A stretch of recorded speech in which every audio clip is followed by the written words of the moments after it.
फातिमा की रानी माँ, प्रभु यीशु की माँ, आसरा तू ही है माँ।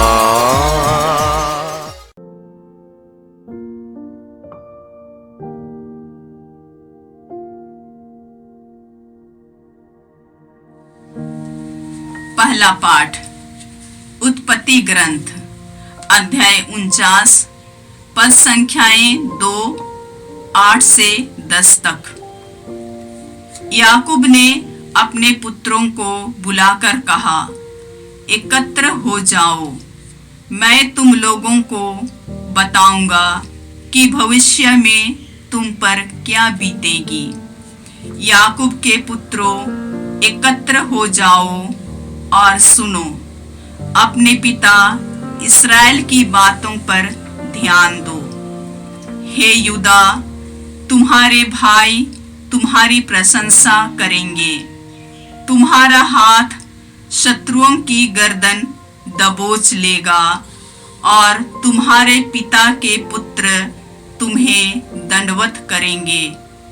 यूदा युवा सिंह के सदृश है। पुत्र, तुम शिकार कर लौटे हो। वह सिंह पशुराज की तरह झुककर बैठा है। उससे उत्तेजित करने का साहस कौन करेगा? राज्याधिकार यूदा के पास से तब तक नहीं जाएगा, राजदंड उसके वंश के पास तब तक रहेगा जब तक उस पर अधिकार करने वाला ना आए। सभी राष्ट्र उसकी अधीनता स्वीकार करेंगे। यह प्रभु की वाणी है। ईश्वर को धन्यवाद। भजन अनुवाक्य। उनके राज्य काल में न्याय फलेगा फूलेगा और अपार शांति सदा सर्वदा छाई रहेगी। उनके राज्य काल में न्याय फलेगा फूलेगा और अपार शांति सदा सर्वदा छाई रहेगी। हे ईश्वर, राजा को अपना न्याय अधिकार, राजपुत्र को अपनी न्यायशीलता प्रदान कर, जिससे वह तेरी प्रजा का न्याय पूर्वक शासन करे और पद दलितों की रक्षा करे। अनुवाक्य। उनके राज्य काल में न्याय फलेगा फूलेगा और अपार शांति सदा सर्वदा छाई रहेगी। उनके राज्य काल में न्याय फलेगा फूलेगा और अपार शांति सदा सर्वदा छाई रहेगी। पर्वत और पहाड़ियां जनता के लिए शांति और न्याय उत्पन्न करे।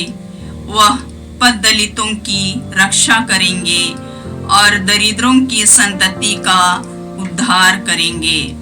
अनुवाक्य।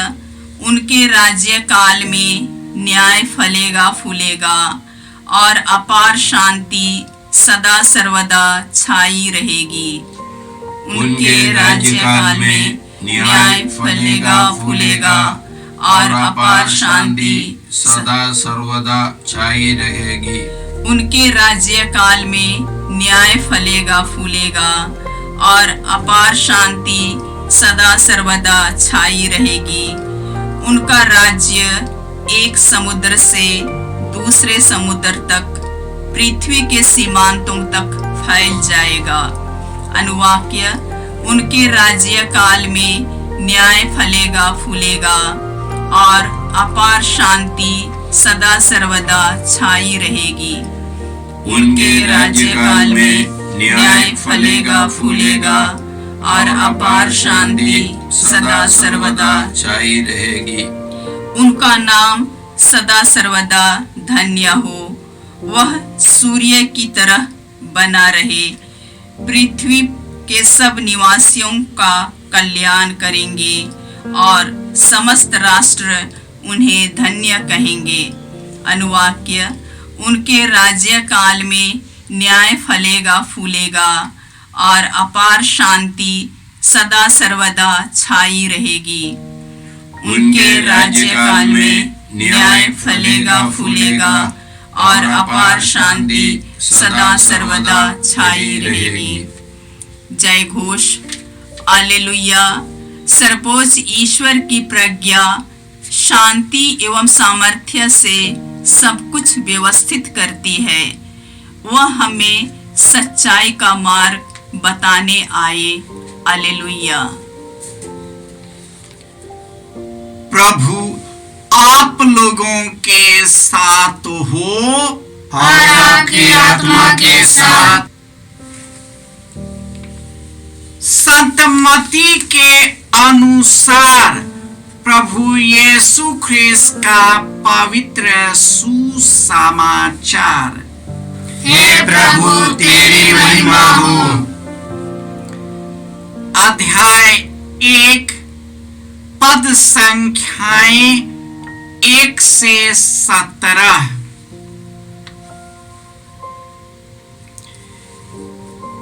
इब्राहिम की संतान दाऊद के पुत्र यीशु मसीह की वंशावली।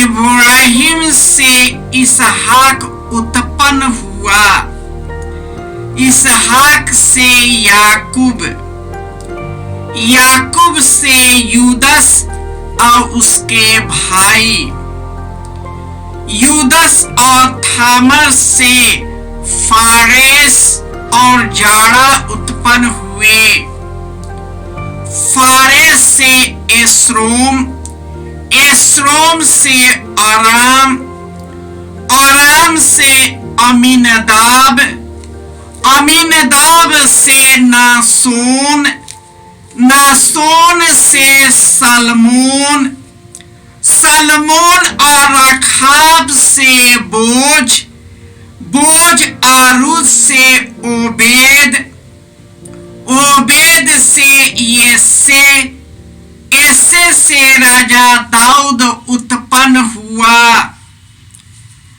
दाऊद और उरियस की विधवा से सुलेमान उत्पन्न हुआ, सुलेमान से रोबाआम, रोबाआम से अबिया, अबिया से अशराफ, अशराफ से योसाफात, योसाफात से योराम, योराम से ओजियस, ओजियस से बोआथाम, बोआथाम से अखाज, अखाज से एजिकियस, एजिकियस से मनेसस, मनेसस से आमोस, आमोस से ओसियस।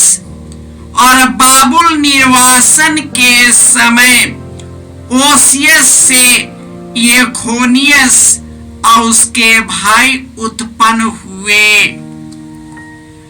बाबुल निर्वासन के बाद येखोनियस से सलाथियल उत्पन्न हुआ, सलाथियल से जोराबाबल, जोराबाबल से अबियूद, अबियूद से एलियाकिम, एलियाकिम से आजोर, आजोर से सादोक, सादोक से आखीम, आखीम से एलियूद, एलियूद से एलियाजार, एलियाजार से मत्थान, मत्थान से याकूब, याकूब से मरियम का पति योसेफ, और मरियम से यीशु उत्पन्न हुए जो मसीह कहलाते हैं। इस प्रकार इब्राहिम से दाऊद तक कुल 14 पीढ़ियां हैं। दाऊद से बाबुल निर्वासन तक 14 पीढ़ियां और बाबुल निर्वासन से मसीह तक 14 पीढ़ियां। यह प्रभु का सुसमाचार है। हे ख्रीस्त तेरी स्तुति हो। प्यारे भाइयों और बहनों, ईश्वर ने इस संसार की सृष्टि की। इस संसार के सृष्टि में उन्होंने कई प्रकार के रेंगने वाले जीव जंतुओं को बनाया।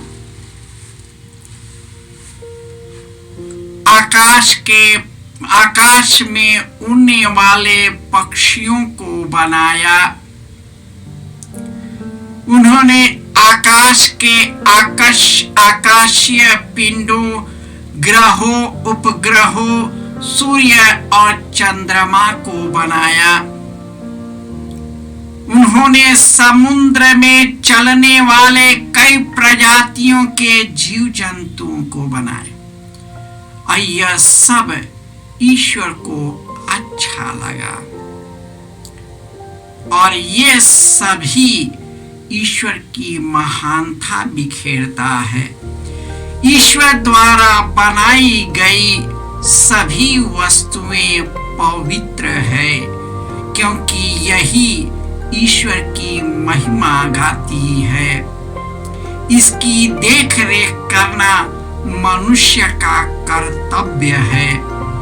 यह तभी संभव है जब हम इस संसार के सृष्टि को एक दूसरे के साथ बांटते हैं और इसके द्वारा प्रदत्त उत्पन्न जितने भी अनाज है और जितनी भी संपदा है एक दूसरे में साझा करते हैं, तो मनुष्य कभी दुखी नहीं होगा, कभी भूख नहीं मरेगा। लेकिन मनुष्य इसी दुनिया के चीजों से आसक्त हो गया। मनुष्य के अंदर में बुरी प्रवृत्तियां उत्पन्न होने लगी। स्वार्थ, लालच, एक दूसरे पर हावी होने की प्रवृत्ति होने लगी। अधिक से अधिक बटोरने और एक दूसरे पर हावी होने की प्रवृत्ति होने लगी, क्योंकि मनुष्य ने अपने ही सोच प्रवृत्ति को ही ईश्वर मान लिया। इस संसार से संलिप्त होकर उसी में सिमट गया और सर्वशक्तिमान ईश्वर को भुला दिया। लेकिन ईश्वर की महिमा अपार है। उन्होंने इब्राहिम को चुना और उसके द्वारा उन्होंने अपना मुक्ति विधान स्थापित किया। उन्होंने अपने नबियों के द्वारा अपने पुत्र यीशु के आने की भविष्यवाणी की गई है, जिसका राज्य सदा सर्वदा बना रहेगा, सदा फलता फूलता रहेगा। और जो कोई उसके मार्ग में चलेगा वह सदा उसके साथ अनंत जीवन प्राप्त करेगा। इस प्रकार प्रभु यीशु इब्राहिम की वंशों के द्वारा पूरे मानव में वे जन्म लिया। इनके वंशावली में सभी धर्मी और अधर्मी दोनों को आत्मसात किया गया है। यही दर्शाता है कि ईश्वर मनुष्य को बचाने के लिए अपने पुत्र यीशु को इस संसार में भेजा। प्रभु यीशु ने मनुष्य के पापों और अधर्मों को अपने ऊपर ले लिया। इस प्रकार मनुष्य को बचाने के लिए, पापों से मुक्त करने के लिए, सुख शांति प्रदान करने के लिए वह खुद क्रूस पर अपना प्राण न्यौछावर कर देते हैं। इस प्रकार उन्होंने मनुष्य का उद्धार किया है।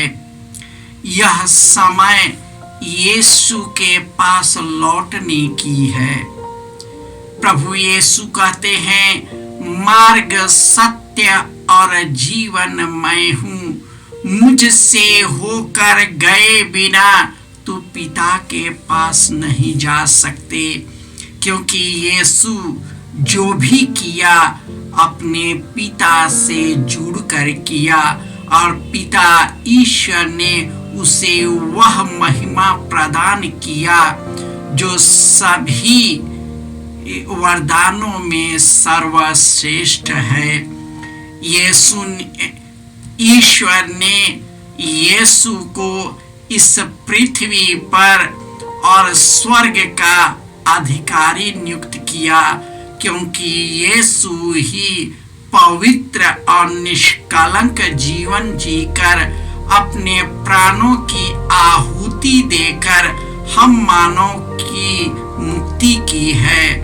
इसलिए यीशु आज हमारे जीवन में जन्म लेते हैं, हमारे घर परिवार में जन्म लेते हैं, ताकि हम प्रेम, शांति, करुणा, क्षमाशीलता और सेवा का भाव उत्पन्न करें और इस प्रकार हमारी जिंदगी खुशहाल और सुखी बने। हे प्रभु यीशु, तू पतित मानव को बचाने के लिए पतित मानव की वंशावली में जन्म लिया। इब्राहिम की संतति इतने पापी बने, हम इतने पापी बने कि तेरे मार्ग से ही भटक गए। फिर भी प्रभु तूने उसके द्वारा हम सबों को अपने प्रेम में आत्मसात कर दिया है। हे प्रभु, हम सबों को अपना आत्मा प्रदान करे, ताकि हम अपने पापों पर पश्चाताप करें और अपने आप को शुद्ध और निर्मल बना सके, तुझसे सदा संयुक्त होकर अनंत जीवन प्राप्त कर सके। जय यीशु। जय यीशु क्रिस्त में प्रिय भाई और बहनों, प्रभु यीशु ने हमें आदेश दिया है संसार के कोने कोने में जाकर सारी सृष्टि को सुसमाचार सुनाओ। सुसमाचार सुनने के लिए और सुनाने के लिए एक अच्छा मौका है। आप कृपया इस चैनल का सब्सक्राइब करें, लाइक करें, शेयर करें, बेल आइकन दबाएं, ताकि यहाँ की नई वीडियोस की सूचना आपको मिलती रहेगी। साथ साथ आप दूसरों को भी प्रेरणा दें इसका सब्सक्राइब करने के लिए। याद रखें, कल के मिसा के दैनिक पाठ और उस पर टिप्पणियाँ आज ही दोपहर के बाद हम लोग अपलोड करते हैं। कृपया आज ही उसको सुनकर कल की तैयारी करें। प्रभु यीशु आपको और आपके परिवार को 100 गुनी आशीष देंगे। जय यीशु।